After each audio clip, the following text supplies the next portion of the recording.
Let me talk to you about one of my personal favorite Bionicle MOCs of all time. Let's discuss some of the different techniques and some of the other unique features that make this MOC absolutely awesome. Let's go.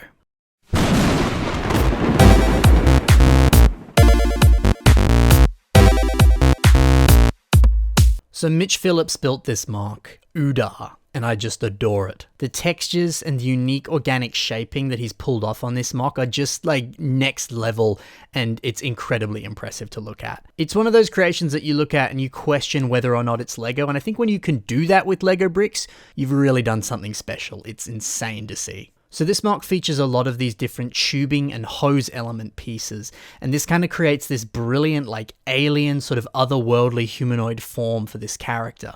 There's something about seeing all these pipe elements together because it kind of just resembles like human muscles, or kind of perfectly mimics and kind of recreates human anatomy to some degree. But when you combine it with this sort of like unique face design and some of these like elongated limbs, it starts to take on more of a sort of like grey Martian alien sort of look to it. I don't know, it's just so distinct and so unique. I've just never really seen anything like this from a Bionicle MOC, from any kind of character build or any sort of Lego creation that I've ever seen. The textures and the overall aesthetic are just mind-blowing. So how did Mitch create this texture? Well, we can see a bunch of these pieces here. This is their name on Bricklink if you want to look them up. They're being used all throughout this MOC. And surprisingly, they're attached in some very simple ways. When we look at some of these early work in progress photos, if we zoom in here on the legs, we can see this picture here where they don't really have any of the tubing elements on it. So what it seems with, specifically on the legs, and I think most of the MOC as well, Mitch has built a fairly sort of loose frame. We can see on the legs that he's used some of these silver tail pieces, of fantastic part use that blends beautifully with those tube and hose elements.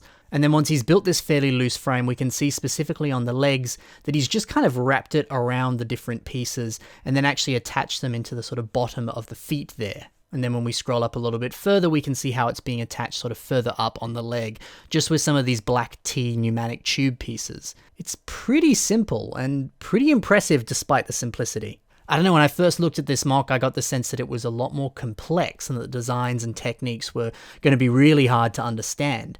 But when we break it down, it's nice to see how approachable this design is and how simple it is. Sometimes the really complex and incredibly beautiful MOCs are actually quite simple in nature, and I don't know, there's something really approachable and nice about that. Something else with using these tubing and hose elements, from my experience whenever I've built with them, it always, for me, requires a lot of that sort of precise thought and early planning, because tubing elements are naturally very long and it takes up a lot of space, right? So if you're building it into a MOC or a Bionicle like this, you need to sort of think about it early on. So where in the torso you're going to be able to kind of shove it in and build around it, and then where's it going to end up? You've really got to kind of think about it. But the way these have been attached, it seems much easier than that. I get the sense that he always intended to put these tubes in, but he built the frame and then sort of put them in almost as an afterthought. I'm making a total assumption there, I have no idea, but it kind of seems like a way that you could effectively recreate this if you wanted to do something similar on your own MOCs. Mitch really seems to be spamming so many of these, and as a result, it perfectly mimics the curves and veins of human anatomy and creates a really brilliant design. I'm honestly really blown away by the simplicity of this concept and how incredible the final product looks as a result. So maybe you're looking for some of these different pieces here. Well, let me show you some of the sets that it appears in according to Bricklink. And hey, if you have this specific set from 2019, you actually get 12 of them in that one set. So if you have a way of buying that set, at least you can get a good amount of them. But actually the piece itself is pretty cheap on Bricklink, so I probably think that's a better way of getting a good amount of them if you really want a lot to play with to try and recreate something like this. They're just brilliant pieces, and they come in a variety of colors too. Additionally, combining these hose elements with some of these macaroni brick pieces also really helps to expand this brilliant alien texture.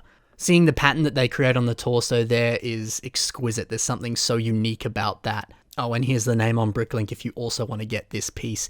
A set that came out pretty recently, one of the recent Technic Batmobile sets that actually comes with a good amount of those pieces too, or you can get them pretty cheap on Bricklink, so up to you. But yeah, seeing all of these tubing elements, these macaroni pieces, these hose elements, everything work together like this is something special. Speaking of something special, the face design on this MOC I think is also very, very clever. Using one of the Borok Kal Krana pieces and partnering it with the Harry Potter invisibility cloak, is a brilliant combo. I think the colors of that just are so unique to Lego. Those specific colors really only come on those two pieces.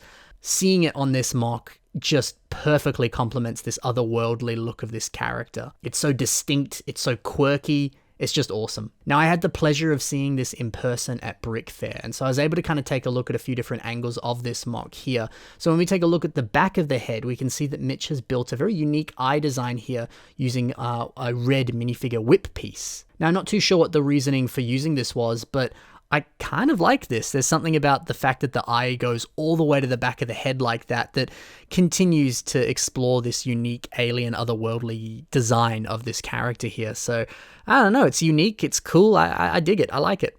Oh, and in case you were thinking this mock was super like fragile and was going to fall apart if you breathe on it or anything, no, here's me picking it up at Brick Fair. It's incredibly sturdy, which I think kind of ties into what I was saying before about that sturdy frame and then wrapping the wires around it and stuff. I was very impressed by that. You know, there's certainly a few mocks out there that are exquisite, but they're very much display pieces and cannot be touched. Otherwise, they're just going to fall apart. So the sturdiness of this I was certainly blown away by that. So yeah, Mitch nailed this mock. There's a reason that I named this my favorite mock of 2021 in a previous video that I did.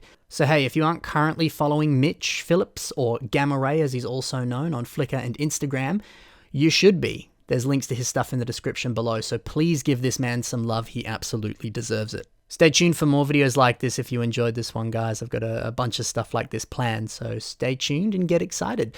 Thank you very much for watching. I hope you absolutely enjoyed this one. I certainly did. Thank you. Happy building, and bye for now.